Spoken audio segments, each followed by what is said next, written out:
ఏం చేస్తున్నానో ఇంకా ఏమేం చేస్తానో చేస్తూ ఏమైపోతానో మరి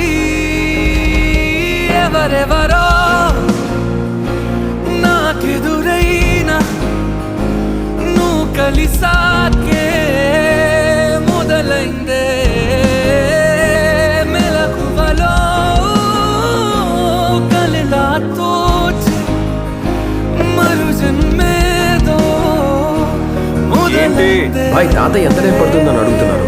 ఒకసారి తాతయ్యని అడుగు, ఆయనకి ఎంత టైం పట్టేదని అడుగు. ఓ